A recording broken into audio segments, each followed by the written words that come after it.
Hello everybody, my name is Orlando with Pasadena Screen Printing. Today videos is a second part, a long due video I was supposed to post 4 months ago. Video part 1 was unboxing of the Raleigh Hopkins 250 4-color 1-station press. During that video, for those of you that haven't watched the video, it was a quick review, unboxing of the press. I showed the accessories, and then and the second part of the video was supposed to be on how to set it up and how to put it together, which is I never did. I never recorded those steps, but I will show you today because it's very simple, and it's also explained in the manual that you receive when you get the press. It's a few pages, very simple to follow. A couple of things that I wanted to point out before I get started. Well, first of all, if this is the first time watching, visiting my channel, I will appreciate if you can like the video, if you can subscribe to my channel, and then also press the notification, the bell button, so you can get updates on future videos and everything that I'm doing. I will really appreciate that, and it will support me to continue growing and continue learning with you guys. So 2 things that I wanted to point out during the video part 1 of the unboxing. I found that the pallet, and during that video I say that this pallet didn't come with 2 screws. So I couldn't find it during the live video. After I finished that video, I searched again my boxes and everything, and I was able to find those 2 screws. So there wasn't nothing missing. It was that they just came loose, and they were in the box. But the second part of that was that when I tried to put the screws back into the position where they were, since the bracket on the pallet was already pre-installed, the screws wouldn't, you tried to tighten and it was just loose. It was like stripped. So I sent a comment to Ryonet, that's where I got the press, screenprinting.com. I let them know that maybe in the future that's something that could potentially have room for improvement. I understand in the price range of this press, that's probably not a big deal, but there's a few things you can do to improve it. So I went to the hardware store, I got a different set of screws, and then I just was able to fix it. So that was number 1. Number 2, there was a part of the registration mechanism, the screws that you use, the knobs that you use to move in the X and Y direction. One of them was completely bent. Well, not completely bent, but it was bent. I didn't realize that until I set everything up, and then I noticed that. So I don't know if you can see that, but right here there is a significantly bent on the screw. Again, I took some pictures of this. I recorded a video. I sent it to Ryonet, and their customer service team immediately took care of that, and they sent me a new replacement part. I installed it within seconds, so no issue about that. They took care of me, and great customer service. So those were the 2 things that I wanted to point out for those of you that watched part number 1 of that.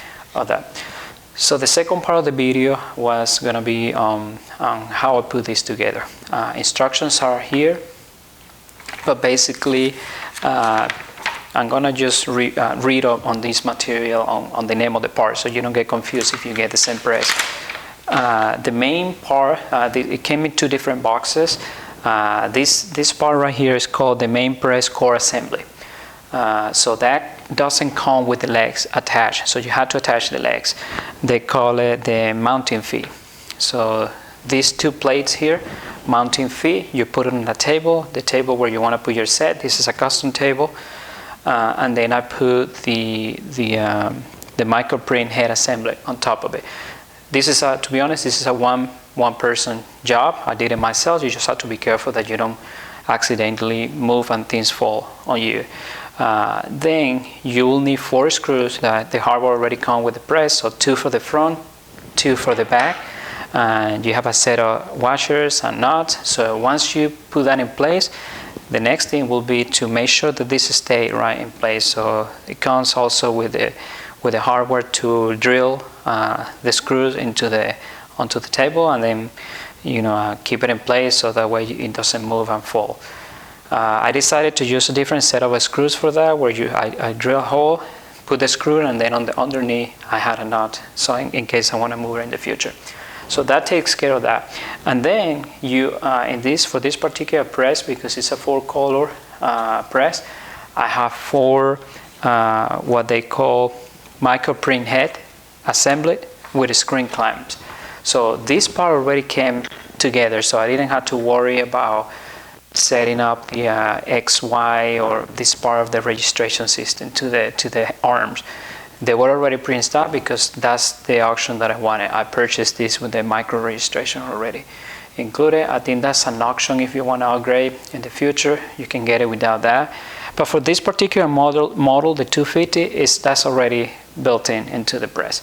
So you will need a set of screws here in the bottom that allows to keep this arm attached to it.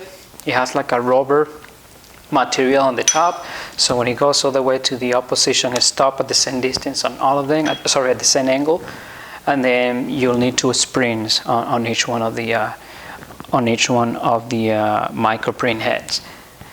The springs, if you notice, I don't know if you can see it there, but it comes with a mesh, kind of like nylon material.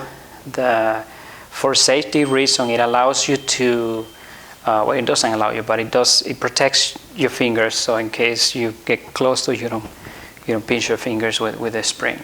So that's a good safety feature that they put there.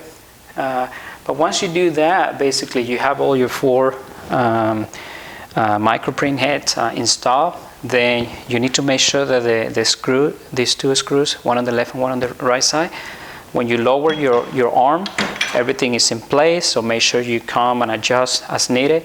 The way these screws are designed is to, over time, they will, some of the material will be lost, and then you can always lose and adjust that to make it, be in the right position. The one thing you don't want to do is move this center screw right here. By default, by the factory already set that distance, so you don't have to mess with that. Just leave it like that. Pallet, you can also adjust that here in the bottom. I usually don't move the pallet. I use 20 by 24 screen, so once I set it up the first time, I haven't moved this anymore. I do my adjustments on here. So another thing that I wanted to cover on today's video is functionality on the press, and how do you do the micro registration and all that. So let me just spend a minute or so explaining how that's work. So this particular press has an X and a Y axis, so you can move that with these 2 knobs right here. In order to do the X and the Y axis, you need to unlock these 2 levels right here. So when you unlock that and you have your screen set up here, you can move these either to the right or to the left. I try to do it at the same time, because if you do one and then not the other one, it will go to the right or to the left. So you can do that if that's what you want to do, but I found it easier if you do both simultaneously, so you move forward, backward at the same time. And once you're done with that and satisfied with that setup, you go ahead and lock it again. All right, so that's your X and your Y registration. If you wanna, I missed something. So if you wanna do that's only your Y registration movement. If you wanna do your X movement, you have another knob on this side. This one allows you to move, in the X towards the camera, or towards me. And then these 2 right here, to the left or away from the press, or towards in the Y direction. And once you do, satisfied with those 2, then you lock it again, and you're good. Those are your X and Y registration. For the tilt, this press has already built-in tilting adjustment you can do. So you will basically lose the top screw right here.